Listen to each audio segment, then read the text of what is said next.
संगत जी, प्यार से कहना धन निरंकार जी। आज यहाँ दुर्गापुर में ये सत्संग रूप और पिछले ही दिनों में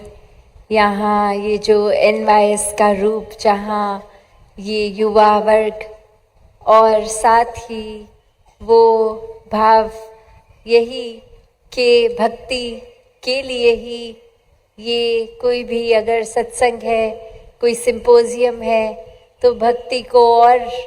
एक प्रबल करने के लिए है, एक प्रायोरिटी बनाने के लिए, एक स्ट्रॉन्ग बनाने के लिए। और वही भाव यही कि एक भक्ति के लिए आयु कोई भी हो, भक्त की अवस्था तो उसी समय से होती है जब इस सच्चाई के दर्शन हो जाएं,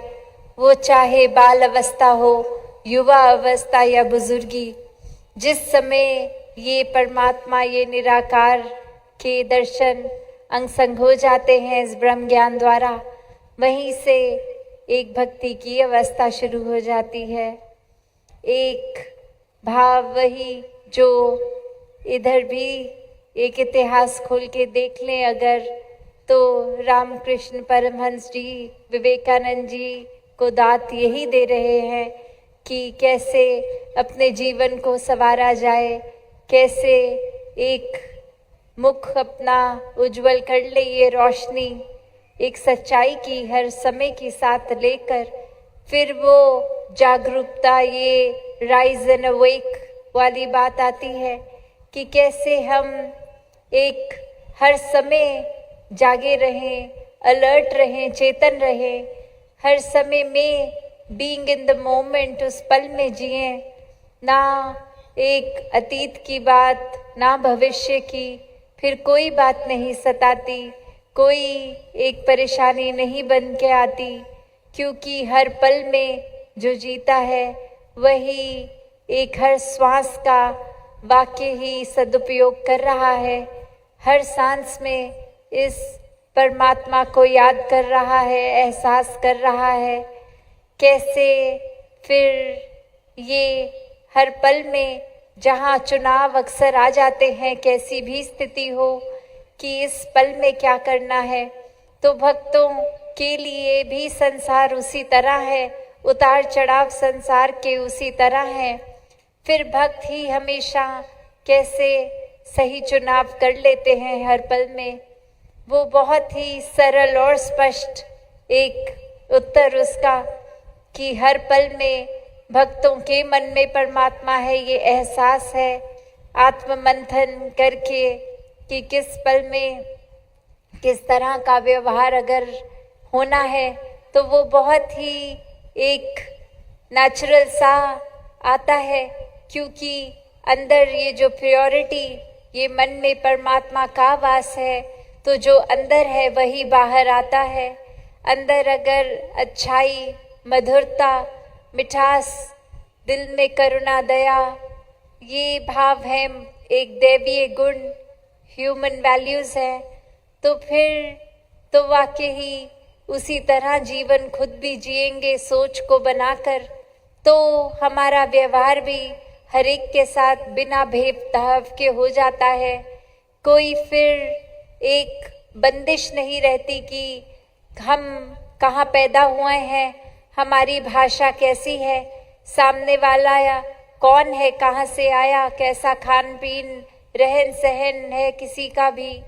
सभी में फिर इस परमात्मा के दर्शन होते हैं। सभी का एक मन सत्कार करता है, सभी के लिए मन एक समर्पित होके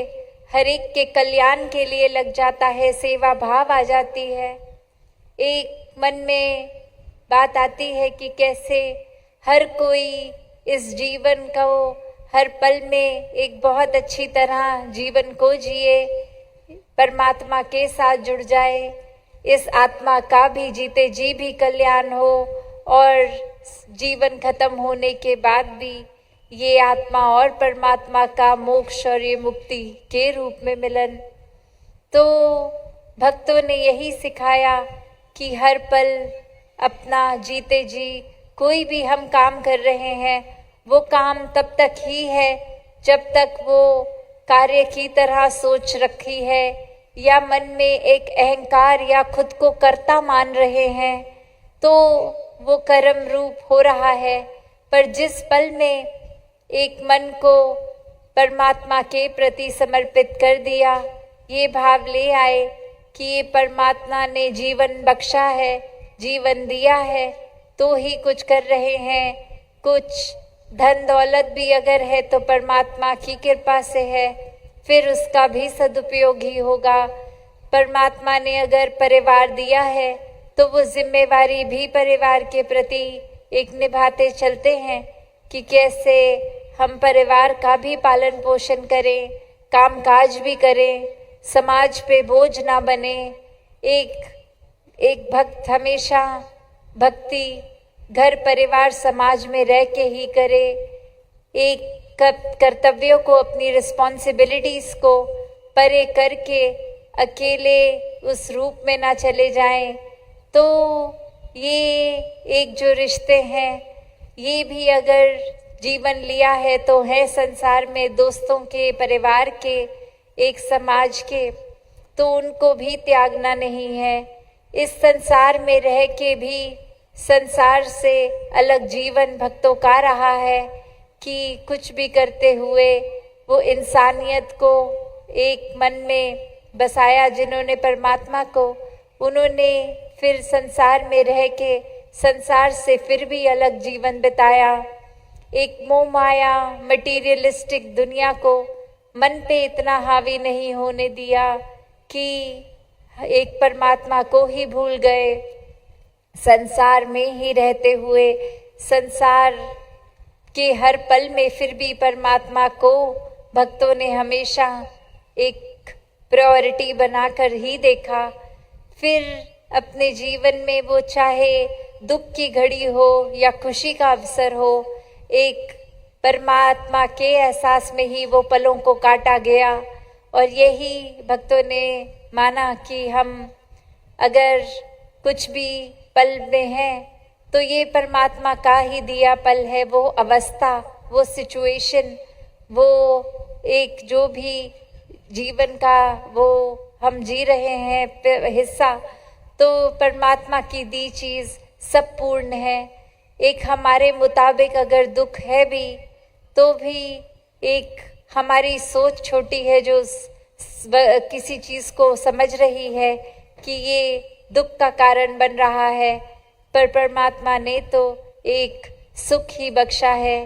क्योंकि हमसे ज़्यादा तो इस निराकार दातार को ही पता है कि किसमें हमारी बेहतरी है, क्या ही अच्छा है। तो एक भक्त का जीवन तो इस तरह ही सहज रूप में होता है, जैसे एक नदी बह रही हो और कोई एक पत्ता उसमें गिरता है तो बहुत ही आराम से वो लहर होने के बावजूद भी थोड़ा उछाल अगर है भी पत्थरों से, जहाँ एक छलकती है वो पानी की धारा, तो भी वो बहुत ही आराम से एक बह जाता है उस भाव के साथ ही पानी के। और वहीं अगर एक भारी पत्थर को नदी में डालेंगे तो वो बहेगा नहीं, वो वहीं नीचे को गिर जाता है, एक अपनी जगह पे आ जाता है, वो पानी के साथ फिर बहता नहीं चला जाता। उसी प्रकार अगर हम एक भार बना लेते हैं, एक इल्यूजन्स का, भ्रम भूलेखों का, तो वो वज़न कहाँ पानी के ऊपर तैरेगा। भक्तों ने तो हमेशा हर स्थिति में खुद को एक फ्लेक्सिबल बनाने का संदेश दिया कि अड़ना नहीं है, बहते जाना है, एक सोच को संकीर्ण नहीं करना, एक सोच को सीमित नहीं करना, दिल को भी विशाल बनाना है। इस तरह से हर स्थिति में एक क्या अच्छाई है वो ढूंढकर उस अच्छाई को पकड़ना है। वरना तो एक पल भी अगर हम दृष्टि डालें कि बुराई छांटेंगे तो कुछ भी पूरे दिन में हमें अच्छा नहीं दिखेगा। कोई इंसान मिलेगा तो उसकी कमियों पे नज़र जाएगी, अपने ही जीवन में देखेंगे, कहीं बैठेंगे तो लगेगा यहाँ बहुत गंदगी है,